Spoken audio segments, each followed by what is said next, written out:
Today's podcast is purely educational, may contain spoilers, and is not an actual representation of personal opinion. Also, a lot of stuttering. Be forewarned.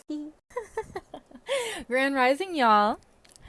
My name is Aila Osm, aka Aila Microcosm, and I dissect popular culture topics and connect it to ethical components. Autonomy, community, transparency, culture trends, technology, societal norms. It's a metaphorical, pragmatic space cheesecake I'm baking, and I'm grateful to have you here on this slice of existential star stuff. Today I'd like to discuss a colorful, dark series that my algorithm won't stop sharing with me.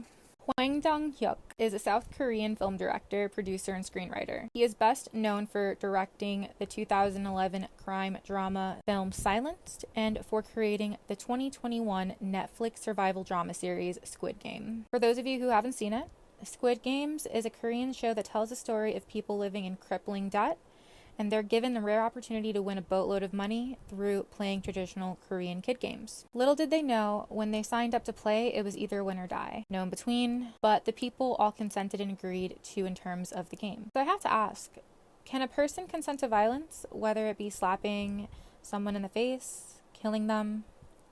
As a society, where do we draw the line and say this is wrong? Immanuel Kant's principle of humanity argues that we have a moral duty to respect others. We see a conflict to this Kantian principle in main characters Sang-woo and Ji-hun. An article by Bayu Sapatura said it best. Sang-woo is described as a selfish character, justifying any means to achieve his egoistic goals. In contrast, the altruistic Ji-hun make for a more humanist character.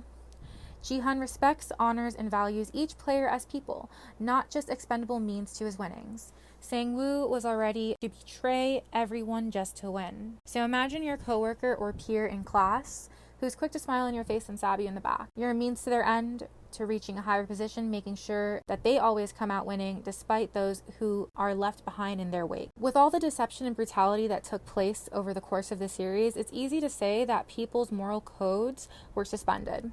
This goes against what we know in terms of virtue ethics, or the habitual disposition to do the right thing. An article Joseph Earl wrote states, "We might want to believe that there are bonds between ourselves and even total strangers that cannot be broken. A kind of communal well-being of trust that stops abject violence from breaking out. But dangle the mere proposition of a debt-free life in front of people willing to do anything to save themselves and their families, and the sense of community breaks horribly down." So everybody has different interpretations of the word community. A book titled Principle of Community Engagement discusses social networks in Chapter 6. Communities are not made of unrelated individuals or groups. Rather, they include social networks that comprise of community groups or organizations, individuals, and relations or linkages among them.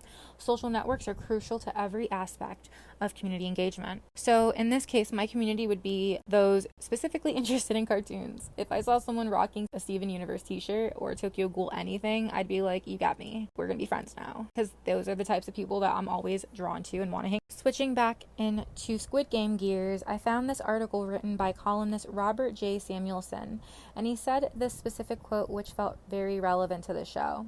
He said, "We face a choice between a society where people accept modest sacrifices for a common good, or a more conscientious society where groups selfishly protect their own benefit." The whole point of Squid Games is that there's only one person who makes it to the end, alive. And essentially, it's an individual game where you fight to the death for grand prize money. But I can't help but notice that while it is an individual game, you need to have someone to rely on. The sense of community within the players is strong. A great example is when we see players come together in episode 4 called Stick to the Team. The bully group do an ambush attack and basically go on a killing spree. The lights are flashing on and off and no one can see, it's all mayhem. And in one scene we see Ji-hun attacked by another player, and all of a sudden Sang-woo and Ali sweep in to save him, and in that moment we can see that a group was being solidified.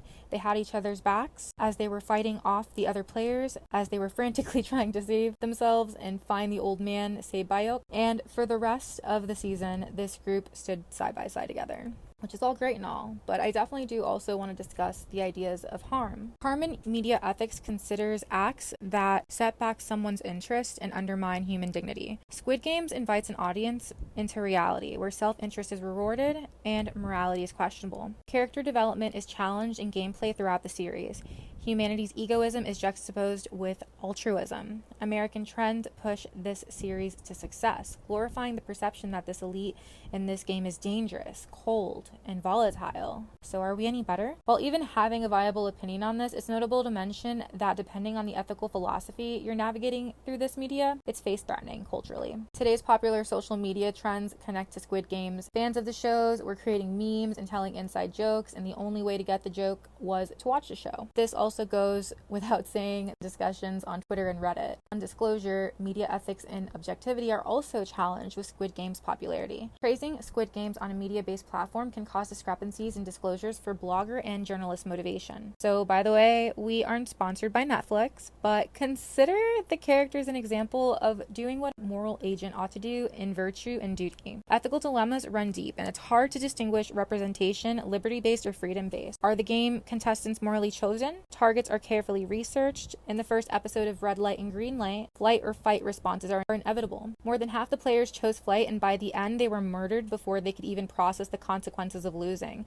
Can this case be considered consensual if transparency and disclosure is minimal? American scholar journalist Jean Kim cites, Squid Games emerged alongside the savagely perspicacious vision of artists who have grown up during the chaotic change of the past half-century, many of which are Generation X. This whole generation has witnessed firsthand the almost cartoonish capitalist rise and felt both a sense of awe and cynical skepticism about it.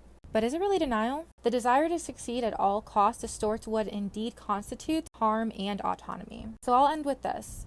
The ideas of success extend into culture today. Popular streaming and broadcast platforms have created some seriously graphic and controversial shows to date.